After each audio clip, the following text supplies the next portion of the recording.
Thank you, Ms. Baker. Mr. Gatto, you are Thank recognized. you. Colleagues, we've heard some reasons to vote for this bill, and there are reasons for every governmental decision, but hopefully some of you are wondering whether the bill before us is constitutional. The proponents will assure you that it is, citing a 100-year-old precedent that has to do with a city mandating a vaccine during a specific outbreak in that city.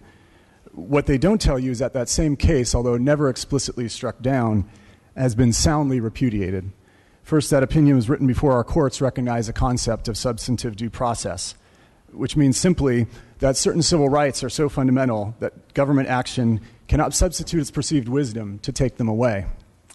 But the main reason why that opinion has been repudiated is because of what it came to stand for. You see, when that opinion was perceived as good precedent, courts relied on it to justify myriad state invasions into human bodies, including things like forced sterilization, also in the name of medical or common good.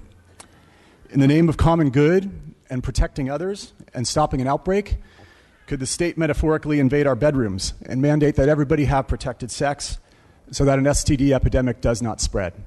I don't think so. We, the legislature, are tasked with drawing lines. And if anyone can tell me where the line of medical necessity reasonably ends to justify a law, then I will vote for this bill. But until then, it's a slippery slope and I must rise in opposition. Analyzing the bill's constitutionality does not end with the deficiencies in old precedent.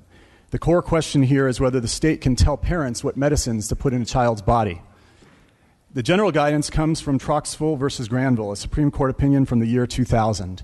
And there the court wrote that the liberty interest at issue of parents in the care, custody, and control of their children is perhaps the oldest of fundamental liberty interests recognized. They said it is cardinal that the custody, care, and nurture of the child reside in the parents, whose freedoms include obligations that the state can neither supply nor hinder. They wrote, it cannot be doubted that the Due Process Clause of the 14th Amendment protects the fundamental right of parents to make decisions concerning the care, custody, and control of their children. Now, the proponents are correct when they state that other people's rights are also at stake. In California, all kids have a right to attend public school. And there are certainly kids who cannot be vaccinated because they have a serious illness or cancer. And they have a right to attend school with as much safety as the state can reasonably provide. The thought goes kids who are unvaccinated may spread disease, and that could affect safety at school. So there's a tension here, admittedly. But the overwhelming majority of kids are fully vaccinated. And so when it comes to weighing constitutional rights, a court would treat this as essentially a battle of constitutional rights between the small percentage of kids who cannot get vaccinated because they suffer from a grave condition versus the small percentage of kids who do not want to get vaccinated because it could cause a grave condition. So how would a court arbitrate these rights? It would inquire into the logic of the law. Does it accomplish its ends, and is it narrowly tailored to do so without affecting too many people's rights? Here, it's hard to argue that this bill is narrowly tailored when it requires vaccinating 5-year-olds for an STD, when it requires all kids to get a vaccination that was just 19% effective last year, and when bureaucrats can augment the list whenever they want. The broadness of this bill likely also dooms it from a constitutional standpoint. And think a little deeper and a little more critically for a moment. Here, those same unvaccinated kids who would be forced to homeschool, they're still free to play football with other kids, to mingle with them at church, at parks, to go to Disneyland. Adults are still free to go unvaccinated. So this is why some people, perhaps inarticulately to be sure, have expressed that unless there is some kind of law enforcement mechanism to check everyone's vaccination status and to isolate people, then the law is constitutionally unworkable. After all, those who are at risk of contracting disease can still be exposed by riding on an airplane or going to the doctor. Therefore, the state choosing to infringe on the right of certain students to attend school simply does not make sense. Now, the constitutional infirmities are all you need to vote no, but let's transition to a question that I purposely cover second, and that is whether science today can be sure that science tomorrow will not wonder why it was so unenlightened. This concept dates back to the time of Galileo, and when dealing with something as precious as a fundamental right, it requires us to be mindful of the equally ancient concept of hubris.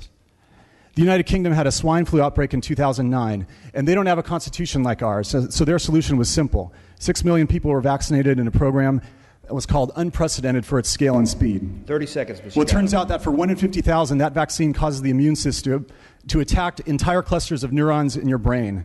For people genetically disposed, that vaccine actually triggers your own brain to give you a partial lobotomy. The best scientists in the UK studied this for 6 years, and just last Sunday, the British government officially acknowledged that it is true, and they expect to be paying hundreds of people $1.5 million each. That sum is not sufficient compensation for the teenage girl who falls asleep now 40 times a day and is often awake. She's in a near cataplexic state. Taking an exam takes her 5 hours. She slurs her speech so much that the police stop her and think that she's drunk. It's time, Mr. Gatto. Vaccines are safe for millions, but there are those among us who are genetically a little different, and they might be affected in profound ways. Some of us might disagree with those who make non-normative medical decisions. Some of us might disagree with the opposition's lobbying tactics.